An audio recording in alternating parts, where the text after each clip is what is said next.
Introducing Silent Storm, the fragrance. Fine forever. Good morning, loves. Welcome to the Dr. Daf Show. I'm Dr. Daf, and we have a special guest today on the show, Jackie AINA. Hi. Jackie AINA is the co-founder of Forever Mood, which is a luxury candle line. She's also an OG YouTuber that did lots of amazing makeup tutorials and lifestyle content. And she's here today to talk about some wonderful things. I'm excited. Welcome, Jackie. Thanks for having me. Of course. She's our very first guest. I'm so grateful that you're here. No pressure. First one. I got to set the stage, honey. That's right. The first and the best. So I just want to talk a little bit about how long we've known each other. I've known Jackie since I was about maybe 10 years old. I honestly think we met earlier than that. Probably like 7, 8 or something. Yes. Like real young. Really young. Yeah. We attended the same church, and she would always have on when she got older, the nicest makeup. And I just remember just always seeing her with a smile and giving you a hug at church. And then in college, we ended up reconnecting. Yeah. So in high school, remember? No. Oh, yes. Remember? Like the one semester we went to the same high school? We did. Wow. That was hilarious. Yes. Our lives have just been intertwined since childhood. It's amazing. Literally. It's amazing. So I'm just so happy that after all these years, we're still together. I know. So as I mentioned, Jackie was an OG YouTuber and still is. She made lots of makeup content for women all over the world, but especially helping women of color to be able to embrace their beauty and learn about how to do their makeup and also take good care of their skin. So Jackie, Yes. It's been 8 months since you recorded a YouTube video. Mm-hmm. Where have you been? So I actually put up my first one last week. Yes. Since last year. It was like I took a visible break. But the thing is I didn't really take a break because I was still posting everywhere else. I just took a break from YouTube. Right. And, as a full-time content creator, a lot of us don't just live on one platform. So YouTube was always my main one.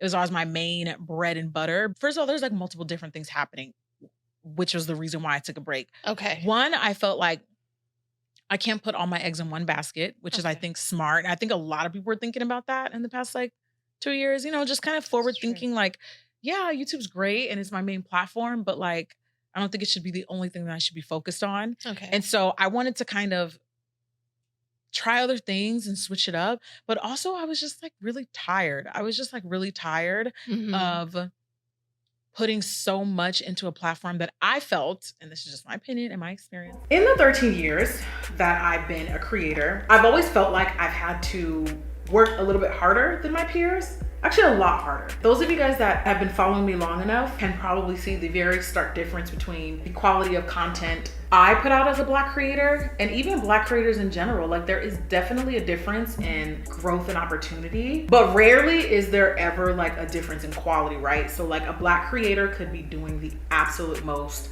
putting out the absolute best content, teaching you things, and you definitely won't get nearly as many opportunities as some of your peers. Imagine experiencing that for half a decade or longer, right? That was such a big part of my journey and my growth on YouTube. But I've definitely noticed that even though Black creators often have to work harder when it comes to having a relationship with platforms and just having a rapport with platforms, we kind of rarely get very much in return, I've noticed. So for example, I just feel like as a creator, you shouldn't have to work tooth and nail just to basically sit at the same table of people who were doing a third of the work. I felt a platform that wasn't always kind of reciprocating.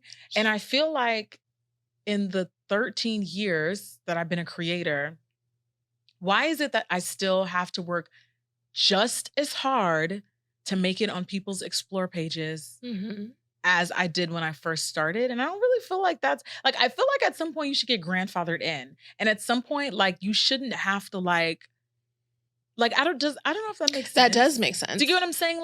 Yes. At some point, and especially, okay, because mind you, there's a little bit of context. I have peers, I have non-Black peers who are also in the industry like myself. Okay. And you just, people talk and you start to hear, oh,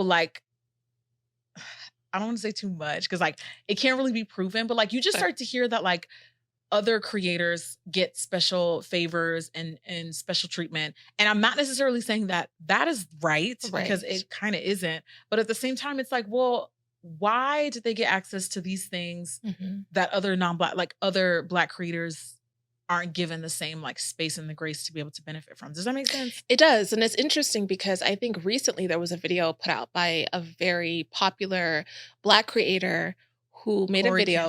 Yes. The allegations I am levying towards YouTube are extremely serious, and I'm taking this video extremely seriously. YouTube, you guys either play favorites, you are racist, or it's a mix of the two. These are the three options, YouTube. Which one is it? Michelle, when I saw that video, yes. Okay, everything that I suspected about YouTube, I had no proof. Right. I've never seen Corey Kenshin ever. I've never heard of him. I've never seen a video. I'm not on that side of YouTube. I'm on a very specific I think he's a gamer, right? He's like gaming. Yeah, exactly. And he's in like a very clean cut. Apparently he's like very reputable. He has like a spotless image, no controversies. That's what people were saying in the comments. Right. So I'm watching this video and I only heard about this video because someone had tagged me in it on TikTok. Okay. And they were like, oh, this is what Jackie AINA has been saying. Da, da, da.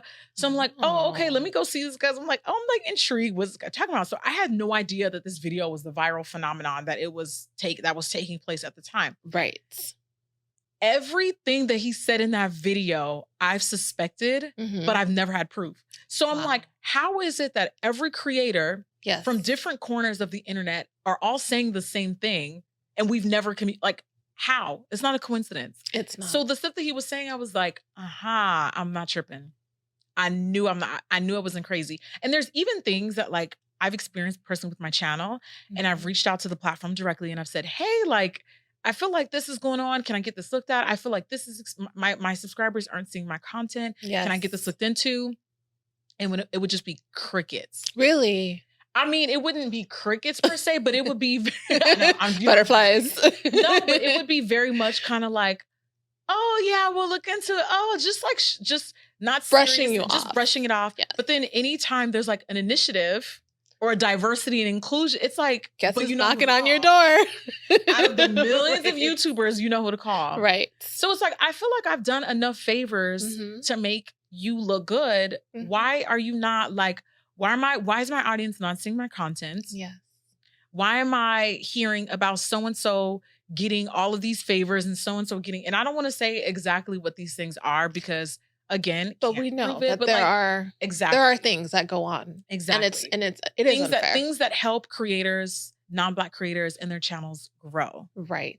And it ain't got nothing to do with the quality because when you watch my videos, you know the quality's there. You know that the content is easy to digest. It's enjoyable to watch. Yes. Quality is second to none. Yes. Second to none. I've had 13 years to perfect it and figure it out. Right. And then you see like other people and you're like, that's great, but like what's going on? How did this get pushed? Like it's just, and that can make you just lose the enthusiasm. Of course.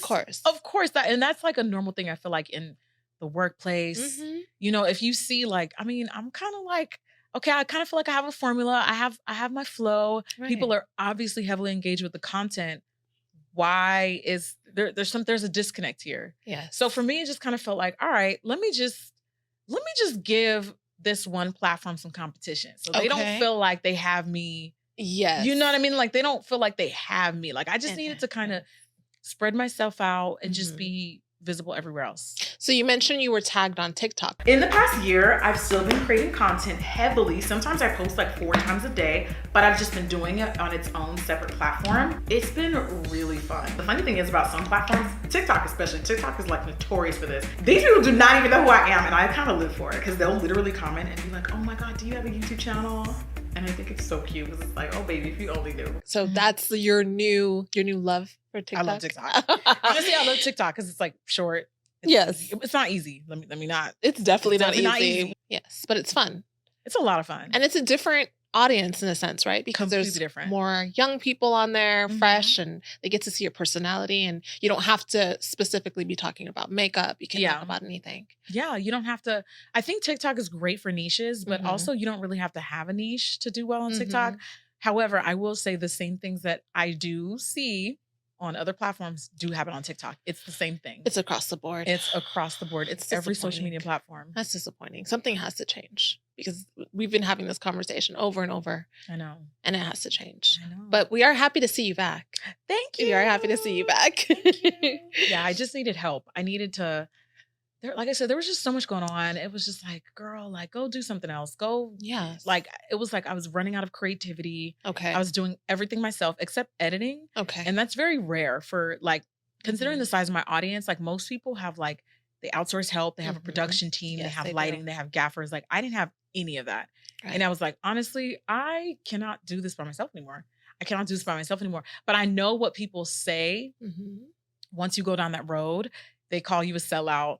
They say you're corporate. They say you're changing. Right. They're saying, oh, it doesn't feel as authentic just because you're not. It's just like, but like, why do I have to do this by myself anymore? And you shouldn't have to. And after a while, it takes away from you being able to expand and do other things because all of your time is being poured into something that you could be giving other people an opportunity to advance in. Someone needs a job. Someone does need to learn that and does want to do it. And exactly. And it's great to do that. People will always have something to say. So true. Are you doing something special for your audience? Do you have something different that's coming up? Or okay. Yes. Okay. So I think the visible difference in my YouTube content now is a lot more collaborations, which is great. That's like actually bringing people on the channel and just getting out of the studio. Like it's always going to be about beauty for me. Like I love beauty. I didn't want to completely change the direction of the channel. Okay.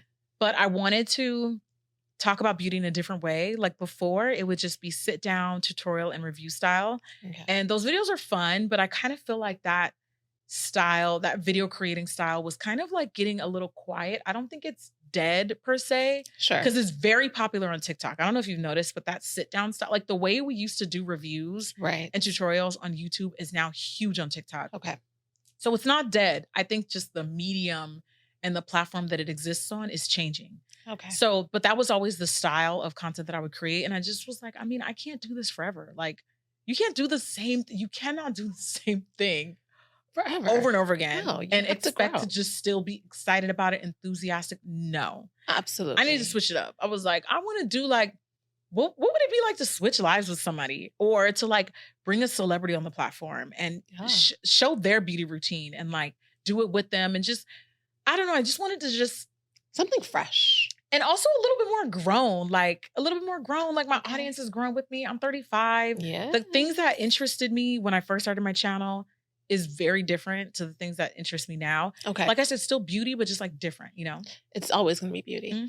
That's great. Because, you know, we're just a little bit vain on the channel. I like to reclaim vain as like a positive because it's like, as long as you're not like a terrible person, like it's okay to like being invested in how you look. I don't feel like there's anything wrong with that. It just shouldn't be the only thing that you're invested in. Of course. I think that's the difference. But I think that the problem that I have with that in general is that people assume it's the only, like, why do you have to assume that's the only what it's like one or the other, right? Because I'm happen to be really good at it. You know what I mean? Like you don't gotta it's unfortunate that people judge so quickly because if you are a beautiful woman, you put a lot of care into the way you look, people assume you have no personality or you're just super selfish and all these assumptions. Or you're mean or you're useless or you can't do this.